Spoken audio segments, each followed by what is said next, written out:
Kita mo yung power guys. Hanggang ganyan na lang talaga yung kanya. Yung pwersa. 2,000 ang pwersa. Wala na siyang lalakas pa. So yun ang magiging problema. So kailangan natin bombahan. So doon mo tayo sa ano. Okay, so ayun na lang guys. Okay. So ayan na guys. I-check natin yung timing. Yun. Nahulog siya dyan. Nahulog siya ng kusa. Dalawa yung pinilitan. Tapit. So wala tayo makikita. So ayun na, nakabit na natin yung bago ilalagay natin. So ayan na guys, ilalagay na natin. So bago ilalagay natin. Okay, so ayan na guys, nakabit na natin yun. So try natin RPM.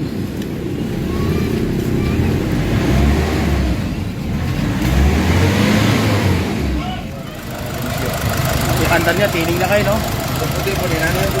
Tayo na Nissan Calibre. Ang problema, low power, tsaka matagal siyang humatak. So nangyayari ibitin sa fuel. So samahan nyo ako sa VTEX Pointers Tutorials kung anong mga gagawin natin, tips, advice. So tara, let's go. So okay guys, umaandar yung makina. Makikita nyo rito na umaandar yung engine. Wala siyang tatawag na check engine. So wala siyang issue. Makikita nyo malinis yung dashboard. So ang problema nito is hanapin natin yung kanyang problema. Ayan, kita nyo malinis na. So yung SRS na lang ang problema nito, which is dito yan sa loob. So hindi natin yung concern, kaya ang concern natin is yung makina kasi low power. Pakinggan nyo mabuti yung RPM. Kita nyo yung RPM nasa 3,400. Yan, 3,000 to to 4,000 pataas ang kanyang RPM bago magalit. So ibig sabihin very low compression. Kita mo yung power guys. Hanggang ganyan na lang talaga yung kanya. Yung pwersa. 2,000 ang pwersa. Wala na siyang lalakas pa. So yun ang magiging problema. Wala na siyang halos na hatak. Talagang halos na siya, hirap na siya sa kanyang takbo. So ito yung problema. Check muna natin yung under ng makina kung okay ba. So kailangan natin bombahan. So doon mo tayo sa sa engine bay. Bombahan muna natin para makita natin kung obra ba yung gawa natin. So tara. Ayan, kailangan siyang i-bomba.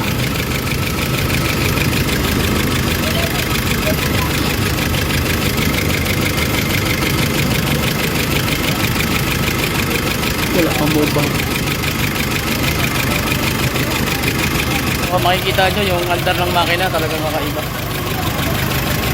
Kaya so makikapapanggan nyo iba yung andar ng makina. Parang hindi pulido, parang singaw siya. Yan.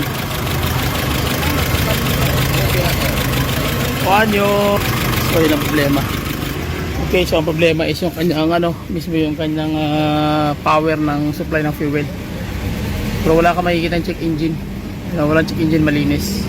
Nangyari guys, kailangan pang bombahan yung kanyang PT pump, pressure pump para magkaroon ng malakas sa supply doon sa kanyang common rail. So na-identify natin ang problema nito. Visual lang is yung kanyang fuel system, which is yung kanyang high pressure pump. So kailangan talaga palitan yun guys. So hindi pa tayo ng engine scan, pero meron ako nakita kasi nga sa kanyang RPM mararamdaman mo na yan. So power. Okay, so undergo tayo ng engine scan guys. Dito yung location ng Calibre. Ayan, setback na. Okay, so na natin.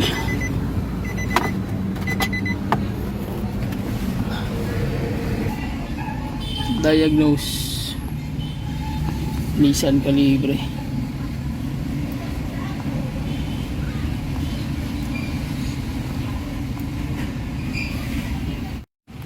Okay, so ito na lumabas fuel pump P0089.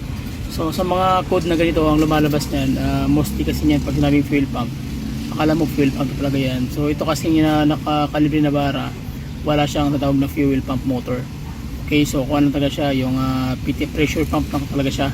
And then diretso na siya sa common rail. Para lang siyang sa Toyota Fortuner na ano lang, pressure lang ang magbibigay ng kanyang ano, yung pinaka bomba niya. Wala na siyang motor na magbibigay ng pressure doon mismo, tulak papunta dun sa common rail. So pero mostly guys, sa mga engine scanner, ang binabasa nila dyan pag ganito fuel pump, marami ibig sabihin yan, hindi ka lang magre-relay dyan sa bomba. So marami siyang ibig sabihin dyan, either pressure, kasi may mga unit kasi na hindi nare-reading yung ibang mga code. Halimbawa tulad nung wala siyang common rail pressure sensor, tulad ng mga Kia Sorento, yung mga T4CB engine, walang mga pressure regulator yan na sensor. So ito, duda ko to wala rin dito, kaya ang nangyari, ang nagiging code sa ECF is fuel pump. So maraming ibig sabihin dyan, either common rail system, injector, and then yung kanyang tatawag na high pressure pump, especially yung high pressure pump, number 1 talaga yan.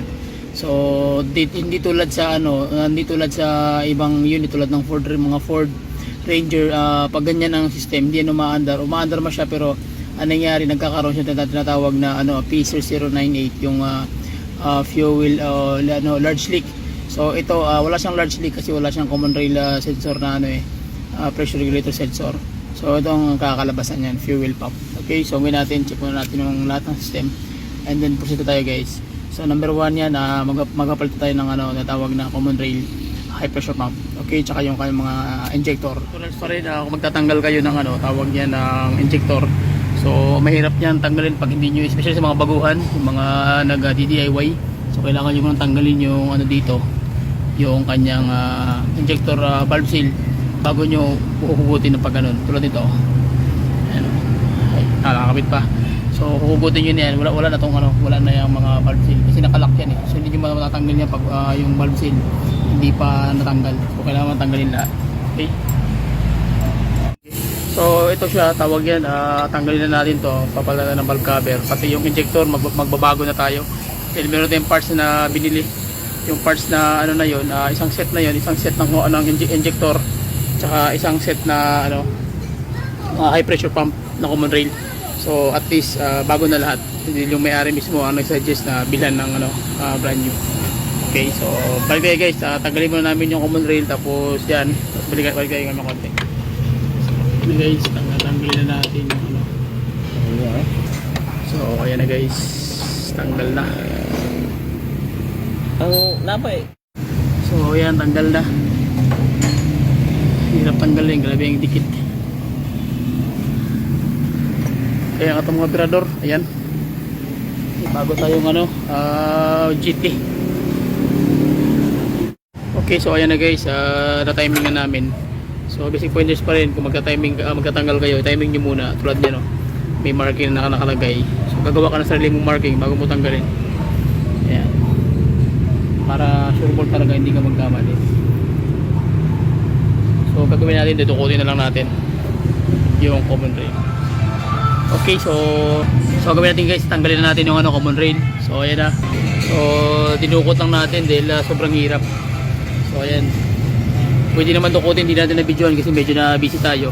Ngayon pag kabit natin ng timing chain nya, mamaya pakita ko sa inyo yung tamang timing setup nitong intake, tsaka exhaust, camshaft, tsaka yung common rail.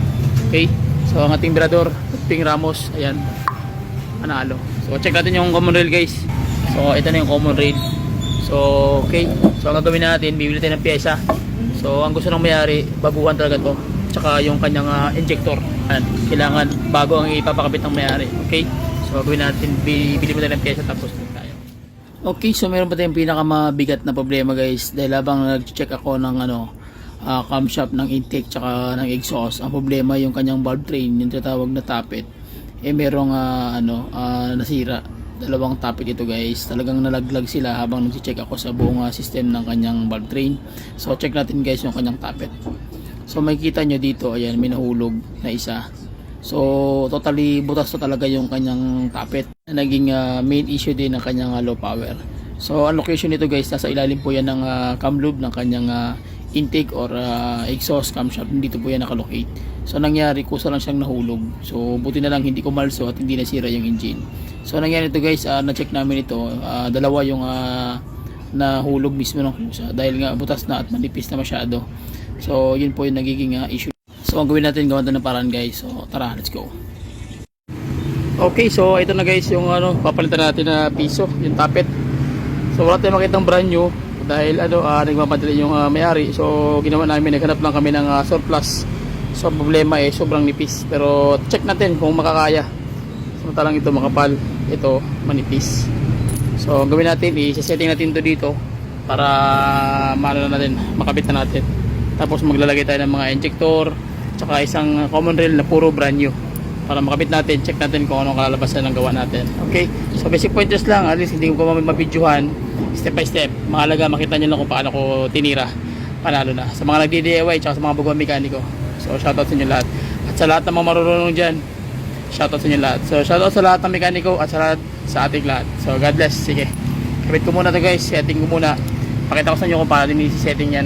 Kung dudukutin lang natin to, tapos ibabalik. Basic pointers pa rin guys, once na magbabawas kayo ng bulb tappet, especially sa mga ganitong scenario, medyo mahirap ito, medyo talagang critical ang labanan dito pag wala po kayong idea, kasi mahirap po yan i-setting once na magtatanggal ka na ng camshaft, dahil pag tinanggal mo yung camshaft, halos lahat ng bulb tray, nag-iiba yung setting nito, kaya kailangan meron po kayo talagang idea, especially pag natanggal na mismo yung kanyang camshaft, umangat na yan. So dapat talaga alam mo yung tamang setup nito. Nasa mga 8 to 12 ang clearances yan guys. Okay? So at least may mga pasilip tayo.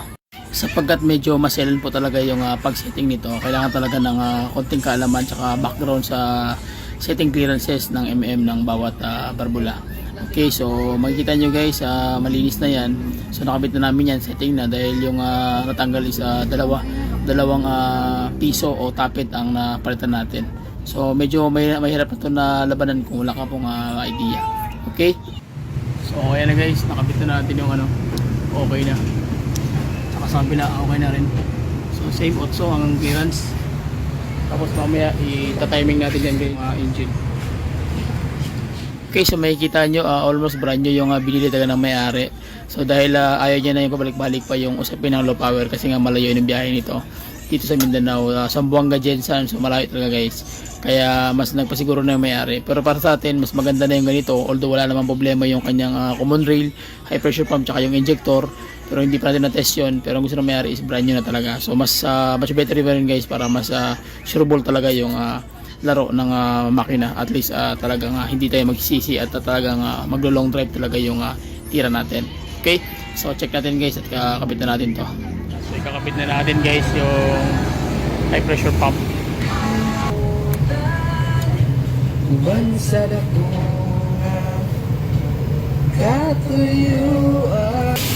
Okay guys, yan na, kakabit na natin. Linis sa motor yung mga patakit.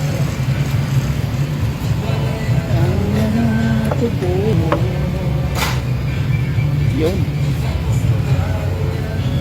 brand new guys. Emperador si Brad Ping Ramos. Ayan So nakabit na natin, pati yung injector bago na rin. Okay, so balik tayo guys pag makakabit na. Yung valve train, yung problema yung tapit niya, so itakabit na natin yan.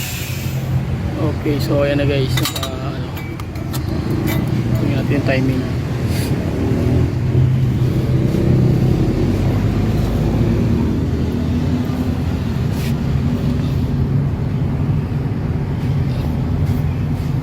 So ito nakatapat dito, meron siyang marking. Ayan, tapos tapat siya dito guys. Tapos pagdating naman dito sa kabila, sa common rail, anong din ito, nakatuhog to rito. Ayan sentro yan dito. Tapos yung niya naman, yung dot, dito na ba yan. Tapos meron din sa camshaft. Ayan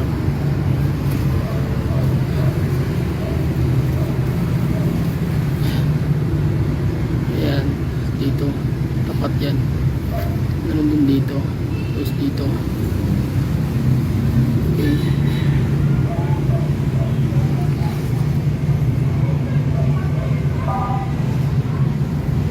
Tapos nakapisado na siya. Pisado na. Ayan. Okay. So So kailangan talaga naka-timing kasi pag hindi maka-timing yan, di aandar yan at magugulat ka na lang. Tawag yan, hard start. Tapos minsan tumutukod yung valve train. Pag tumukod yung valve train, delikado na. Yan. So ayan na guys, ilalagay na natin.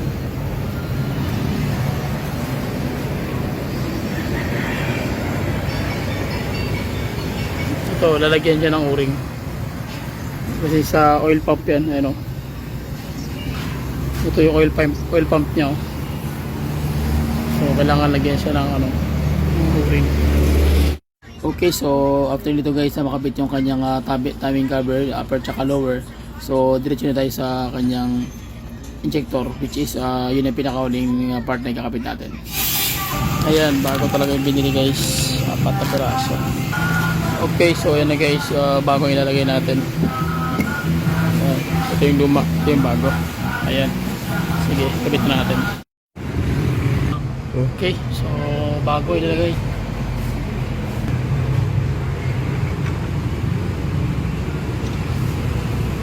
Okay.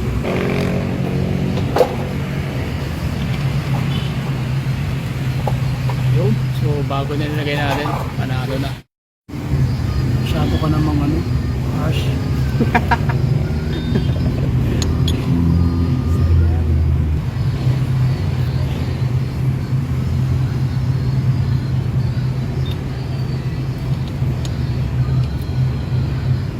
Tumbos na tagas.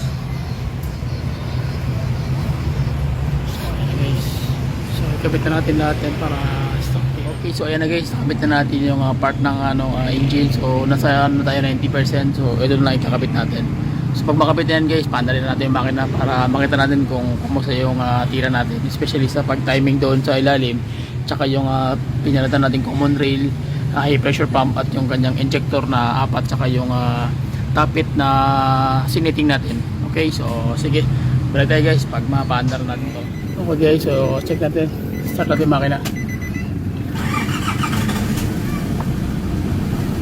Ayun, so start na yung engine. So try natin RPM.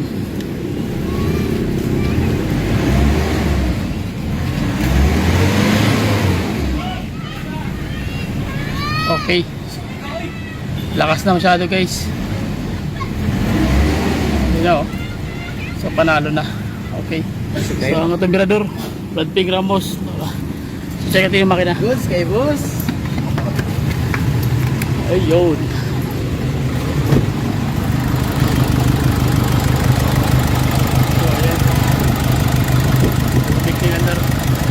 Okay, sa muli guys, maraming salamat sa inyong walang sawang suporta at sa aking mga follower subscriber na mga nagtatanong. Comment lang kayo guys sa ating comment section. Sikapin ko na ma-reply na kayo. Okay, so please subscribe to my channel, share my video, subscribe, bye bye and God bless. See you.